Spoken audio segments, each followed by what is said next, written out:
हर महादेव, जय शिव शंकर।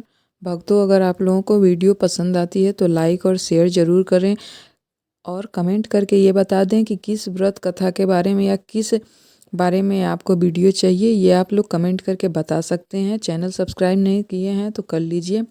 भक्तों, पौष पूर्णिमा आने वाली है 2024 की। हिंदू धर्म में पूर्णिमा तिथि की विशेष महत्व है। पंचांग के पौष माह में शुक्ल पक्ष की पूर्णिमा को पौष पूर्णिमा कहा जाता है।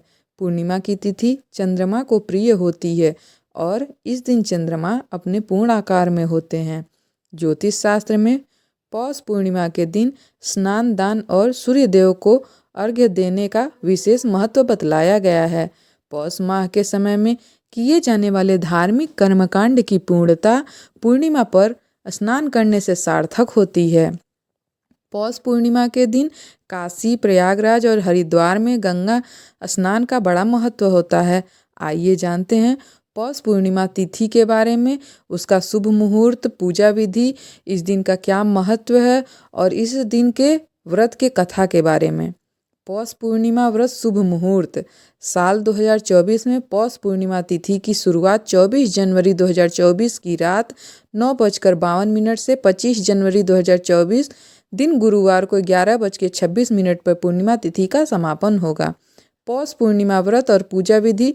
पौष पूर्णिमा पर स्नान, दान, जप और व्रत करने से पुण्य की प्राप्ति होती है और मोक्ष मिलता है। इस दिन सूर्य देव की आराधना का विशेष महत्व बतलाया गया है।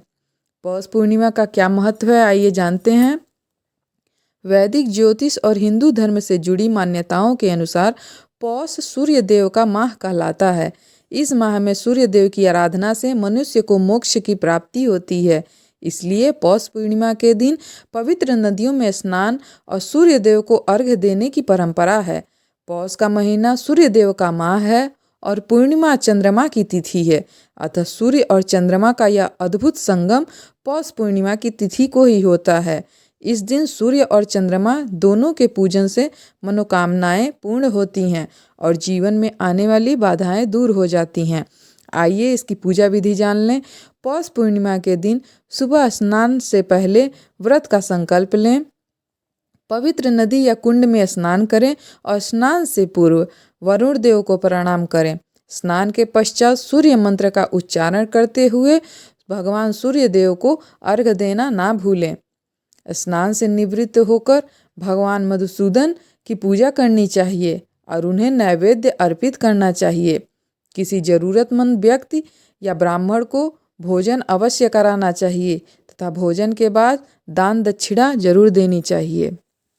दान में तिल, गुड़, कंबल, ऊनी वस्त्र विशेष रूप से देने चाहिए। इनका खास महत्व है इस दिन। आइए इस व्रत के कथा के बारे में जानते हैं। एक बार नारद जी ने भ्रमण करते हुए मृत्युलोक के प्राणियों को अपने अपने कर्मों के अनुसार तरह तरह के दुखों से परेशान होते हुए देखा। इससे उनका हृदय द्रवित हो उठा और वह अपने परम आराध्य भगवान श्री हरि विष्णु की शरण में कीर्तन करते हुए पहुंच गए और स्तुति पूर्वक बोले, हे नाथ, यदि आप मेरे ऊपर प्रसन्न हैं तो मृत्युलोक के प्राणियों के कष्ट हरने का कोई उपाय बताने की कृपा करें। तब भगवान ने कहा, मुनिवर, तुमने विश्व कल्याण की भावना से बहुत ही सुंदर प्रश्न किया है। आज मैं तुम्हें ऐसा व्रत बतलाता हूँ जो स्वर्ग में भी दुर्लभ है और जो महान पुण्यदायक है तथा मोह के बंधन को काट देने वाला है, जिसका नाम है श्री सत्यनारायण व्रत। इस व्रत की कथा सुनने मात्र से ही सब दुख दूर हो जाते हैं और इसका विधि विधान पूर्वक पूजन करने से मनुष्य सांसारिक सुखों को भोगकर परलोक में मोक्ष की प्राप्ति करता है। आइए इस व्रत की कथा आगे जानते हैं। काशीपुर नगर के एक गरीब ब्राह्मण को भिक्षा मांगते हुए देखकर भगवान विष्णु जी ने स्वयं ही एक बूढ़े ब्राह्मण के रूप में उस निर्धन ब्राह्मण के पास गए और कहने लगे, हे विप्रे, श्री सत्यनारायण भगवान मनोवांछित फल देने वाले हैं। तुम उनका व्रत अथवा पूजन करो, जिसे करने से मनुष्य सब प्रकार के दुखों से मुक्त हो जाता है। इस व्रत में उपवास का भी खास महत्व है, किंतु उपवास मात्र भोजन न लेना ही नहीं समझा जाना चाहिए। उपवास के समय हृदय में यह धारणा होनी चाहिए कि आज श्री सत्यनारायण भगवान हमारे पास ही विराजमान हैं।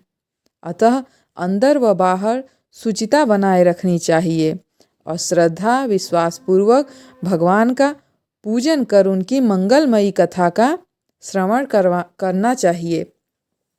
श्री सत्यनारायण भगवान की कथा बतलाती है कि व्रत पूजन करने में मानव मात्र का समान अधिकार है, चाहे वह निर्धन धनवान राजा हो या व्यवसायी, ब्राह्मण हो या अन्य वर्ग, स्त्री हो या पुरुष। यही स्पष्ट करने के लिए इस कथा में निर्धन ब्राह्मण, गरीब लकड़हारा, राजा उल्कामुख, धनवान व्यवसायी, साधु वैश्य, उसकी पत्नी लीलावती, पुत्री कलावती, राजा तुंगध्वज एवं गोपगणों की कथा का समावेश किया गया है। इस कथा में बतलाया गया है कि जैसे लकड़हारा गरीब ब्राह्मण उल्कामुख गोपगणों ने सुना कि यह व्रत सुख सौभाग्य संपत्ति सब कुछ देने वाला है, तो सुनते ही श्रद्धा भक्ति तथा प्रेम के साथ सत्य व्रत का आचरण करने में लग गए और फलस्वरूप सुख भोग कर परलोक में मोक्ष के अधिकारी भी हुए। एक साधु वैश्य ने भी यही प्रसंग राजा उल्कामुख से सुना, किंतु उसका विश्वास अधूरा था और श्रद्धा में कमी होने के कारण उसने मन में प्रण लिया कि संतान प्राप्ति पर सत्य व्रत पूजन करूँगा। समय बीतने पर उसके घर एक सुंदर कन्या ने जन्म लिया। पत्नी ने व्रत की याद दिलाई तो उसने कहा कि कन्या के विवाह के समय हम लोग ये व्रत कर लेंगे। समय आने पर कन्या का विवाह भी हो गया, किंतु उस वैश्य ने व्रत नहीं किया। सभी वह अपने दामाद को लेकर व्यापार के लिए चला गया। वहां उसे चोरी के आरोप में राजा चंद्रकेतु द्वारा दामाद सहित कारागार में डाल दिया गया। उसके अपने घर में भी चोरी हो गई। पत्नी लीलावती और पुत्री कलावती भिक्षावृत्ति के लिए विवश हो गई। एक दिन कलावती ने किसी के घर श्री सत्यनारायण भगवान का पूजन होते देखा और घर में आकर माँ को प्रसाद दिया। तब माँ ने अगले दिन श्रद्धा से व्रत पूजन कर भगवान से पति और दामाद के शीघ्र वापस आने का वरदान मांगा। श्री हरि प्रसन्न हो गए और स्वप्न में राजा को कह दिया कि वह दोनों बंदियों को छोड़ दें, क्योंकि वह निर्दोष हैं। राजा ने अगली सुबह उनका धन धान्य तथा प्रचुर द्रव्य देकर उन्हें विदा किया।